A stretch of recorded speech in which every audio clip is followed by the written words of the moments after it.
Mr. Staceco? Hi, Ken Liddell, Lethbridge Herald. You're late. Yeah, I'm sorry about that. I got detained. Hey, anyway, we spoke over the phone, and I'm wondering if you can tell me any more about the ghost train of Medicine Hat. Yeah, I can. Great. Mind if I sit down? Thanks. And I was just going to take some notes, too.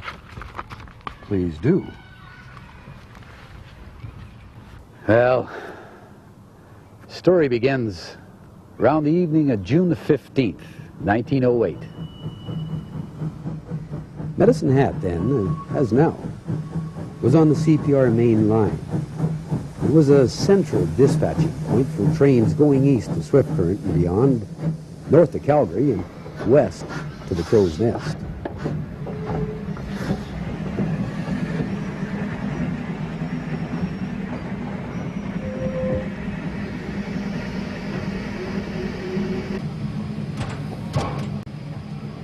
Around that time, these two fellas working for the CPR down in Medicine Hat, named of Bob Toohey and Gus Day.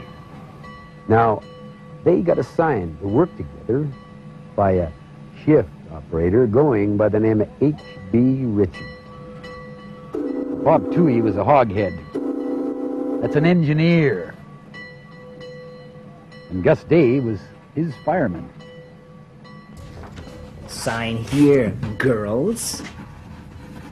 Get out of here. Toohey, Day! Get the hell in here. What are you standing out there for? Here's your clearance order. You take the flyer to the pass again, and on the way back there are some empty cars you'll pick up along the way. Your engine is 702. Do you have any questions? No, sir. Sign the order. Your ugly faces out of here, and you get to work.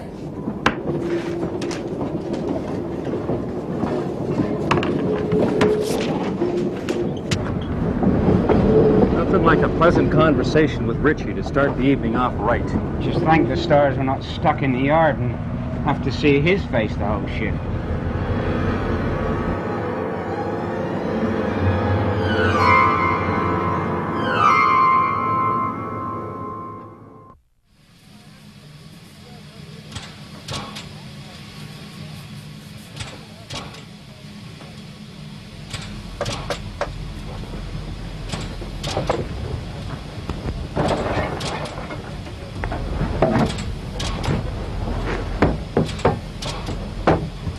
You'd think at least one day out of the year the bum would have something pleasant to say.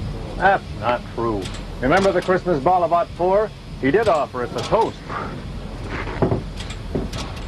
Yeah, well, it's too bad we didn't accept it. Serves him right.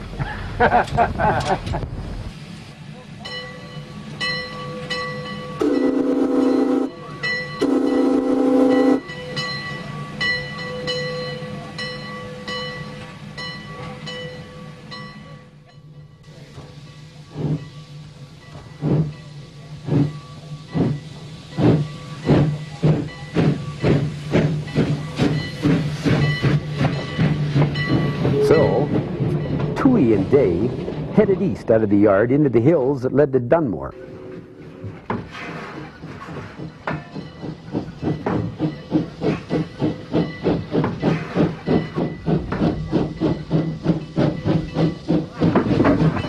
Holy Mary, Mother of God, save us!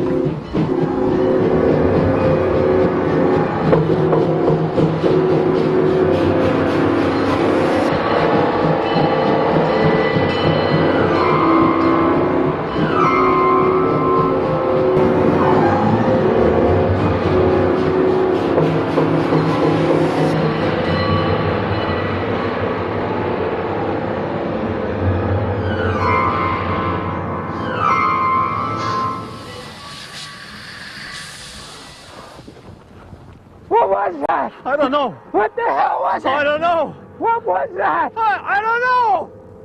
The hell was that? I don't know. It was surreal. It must have been a ghost or a phantom. Whatever it was. Nobody is sure as hell is gonna believe us. It must mean something. something must be gonna happen. I can just feel it. Well, whatever it is, it ain't gonna happen to me. Bob! Bob! Snap out of it! Let's get out of here! Okay, let's You go! can imagine that scared the living bejeebers out of the two of them. That's incredible. Oh, what happened after that? Not too much, really. They finished their shift. Didn't talk about it to anybody. Not that anybody believed them, would you?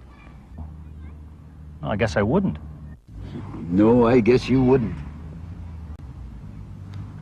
Well, after that, they went home and stewed about it for a few days, thinking they'd forget about it or wake up from a bad dream or something like that. Now, Gus Day, he fared reasonable well, being a good-natured type of fella that he is. I guess he sort of just wrote it off as an experience of life. Bob Toohey, on the other hand, was another story. He just couldn't forget it. Got so bad, he decided to go see a fortune teller, a reader. Figured maybe the ghost train was a omen and something that he should know about. Well, let me tell you, he got one hell of a shock.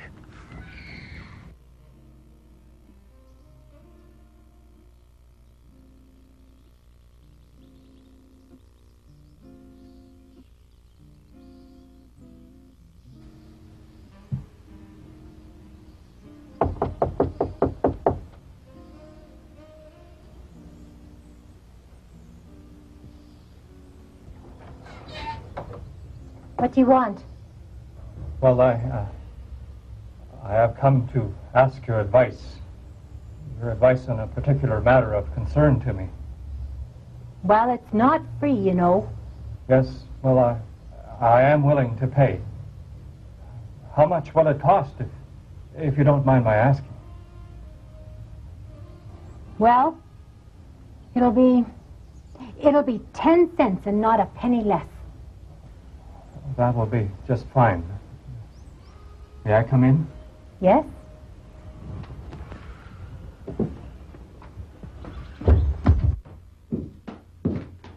Have a seat. Now, what can I do for you, Mr. Jones. Phil Jones. What can I do for you, Mr. Jones? Well, I would like you to read my fortune and... Yes? And have your opinion upon an incident that I witnessed. What sort of an incident? Well, you see, ma'am, I'm a hoghead, an engineer for the CPR. The other morning, me and another fellow was taking a train up to Dunmore, and right around the bottom of Derry Hill, there was a passenger train that passed us.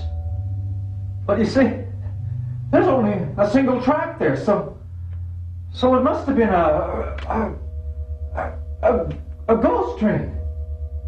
I see. Well, we'll have to look into this, won't we? Yes. Of course.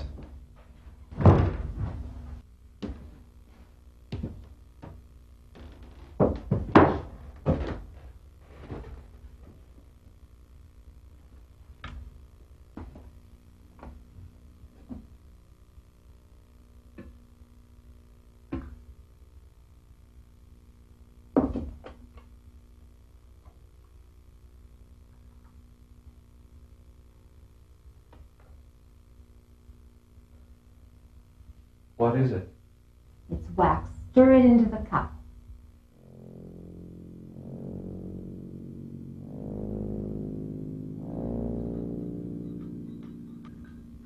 The cup. Yes, of course.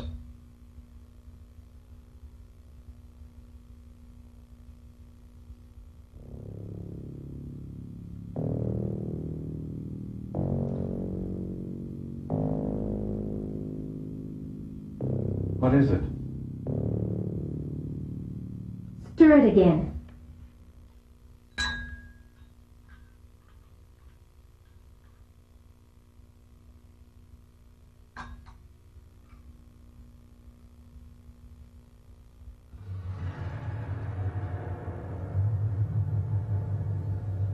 Mr. Jones, what I see in your cup is not good. Not good at all. Well, what is it? Tell me.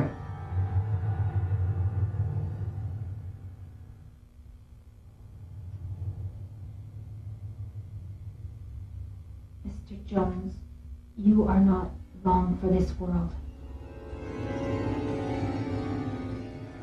What do you mean I'm not long for this world?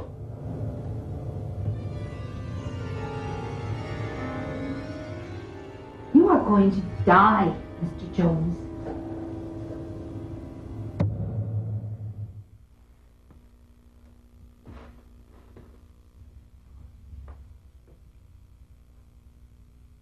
When?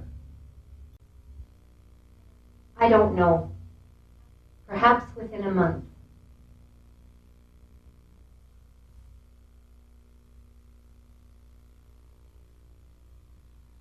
I see. Is there anything else? No. Well, I guess that's it then, isn't it?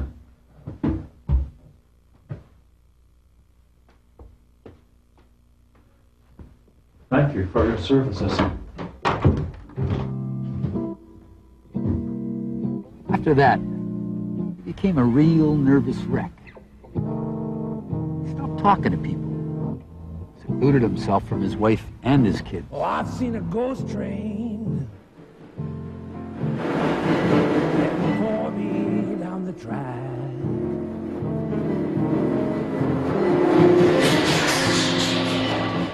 Oh yeah, I've seen a ghost train, and it's heading for me down that track.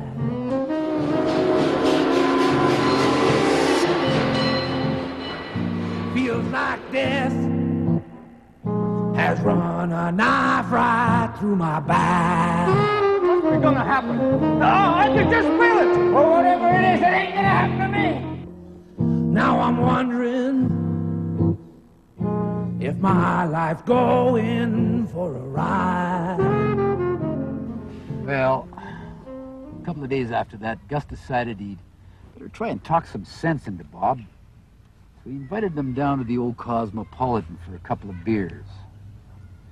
Anyhow, they got started talking, and Bob had all kinds of crazy things going on in his head. Well, I tell you, man, she told me I was gonna die, and I only had a month to live. That's crazy. The woman saw you coming. If you hadn't told her... If you hadn't told her about the ghost train, she would have read your tea leaves or your wax or whatever it was and told you someday that you'd be rich and famous. It's utter hogwash. That's all it is. God, I'm scared. Really scared. What if she can't see into the future? Who cares what the heck she can see? It's utter nonsense. I tell you, I'm gonna quit my job. I'm gonna go back to Ontario. And what in tarnation are you going to do there? Go back to work on the farm? Well, I don't know. I don't know what I'm gonna do. Maybe I'll just quit and find another job. Anyway, that's what he decided to do. He booked some time off and went looking for another job. Problem was, there wasn't much for a train engineer like him to do except be a train engineer. Well, were there any other sightings of the ghost train? Just hold on, I'll finish the story. You get me all mixed up. Sorry. No. He moved here to Lethbridge. He had some relatives here or something. It was the last I heard of him for a while. However, it wasn't the last that was seen of the ghost train. A few days after Toohey left, they got assigned a new engineer to haul the Spokane Flyer. This time it was Jim Nicholson who was the hoghead, and they were doing the exact same job as they did the last time. And then it happened again.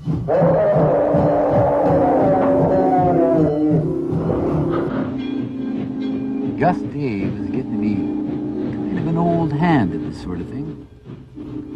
He just sort of stood there and No, the engineer of that ghost train pulled his whistle and waved, and there were passengers hanging out the window, waving and smiling like they were going to a party. Well, now, Jim Nicholson was, by my recollection, not the strongest of men mentally, so to speak. Not that he wasn't a good fella. Never find one better. After that ghost train passed, Gus brought the train to a stop because Jim was shaking pretty bad. Anyway, after they got it stopped, Jim kind of became unglued. Jim! Jim! Stop the train!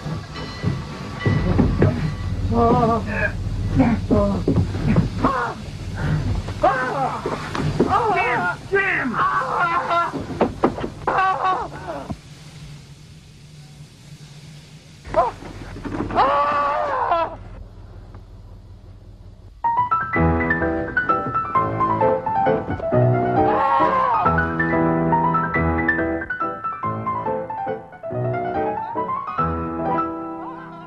Took Gus about 10 minutes to catch up to him.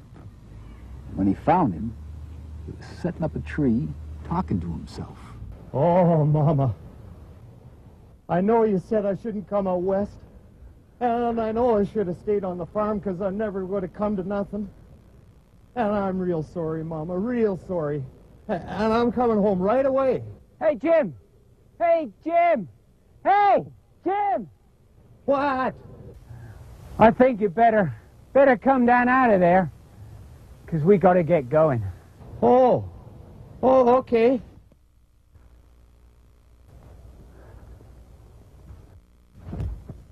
Oh, yeah. Oh, okay. Where are we going? Oh, Jim. To the lake, Jim. Well, just like Bob Toohey, Jim took a couple of days off. But he got himself straightened out. He was feeling pretty fine. The morning of July the 8th, 1908. Not that it did him any good. Let me tell you, it was a sad day for the town of Medicine Hat.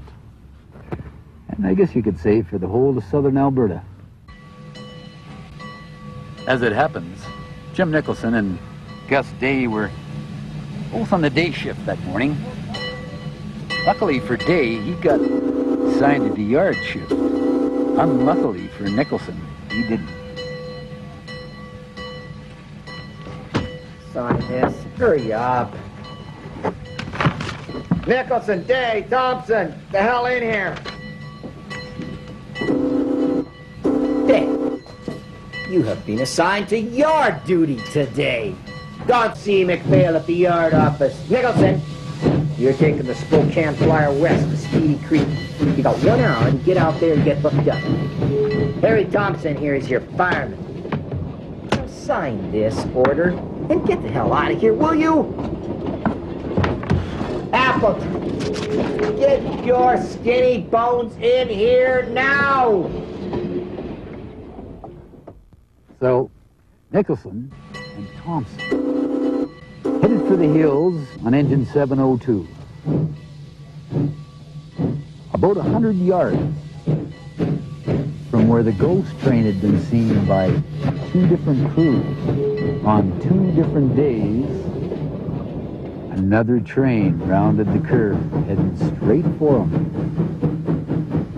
Only this time, it was daylight. And it was for real. It was number 576, the passenger train from Lethbridge. And the man at the throttle was Bob Toohey.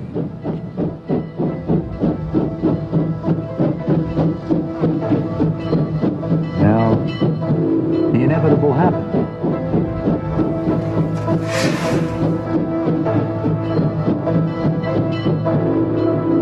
Collided head-on.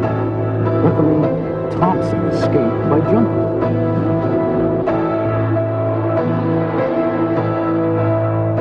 It was an awful mess.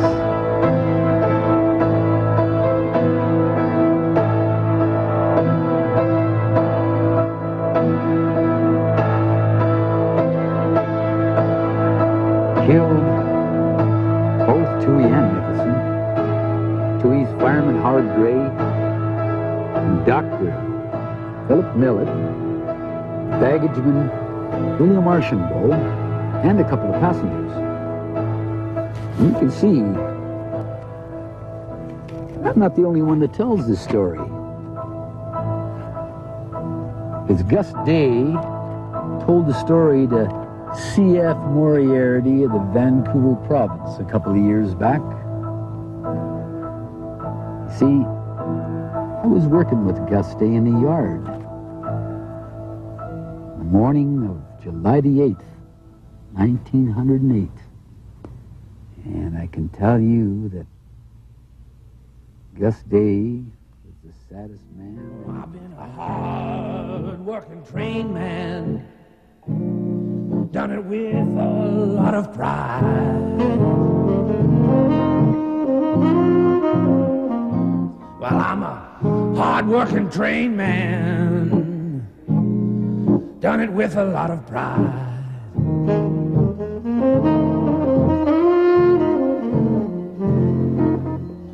Now I'm wondering if my life going for a ride.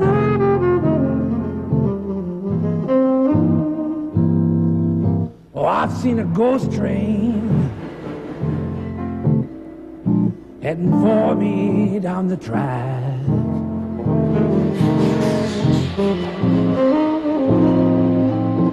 Oh yeah, I've seen a ghost train, and it's heading for me down that track.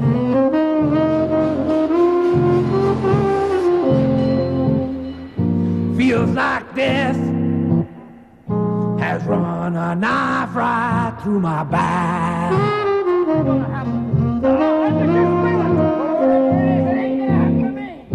Just been to the fortune teller. She says I ain't got long to go.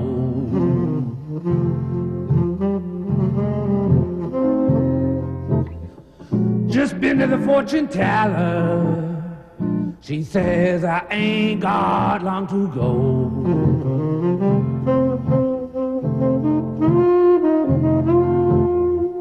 Now I've got the blues, and I'm feeling awful low.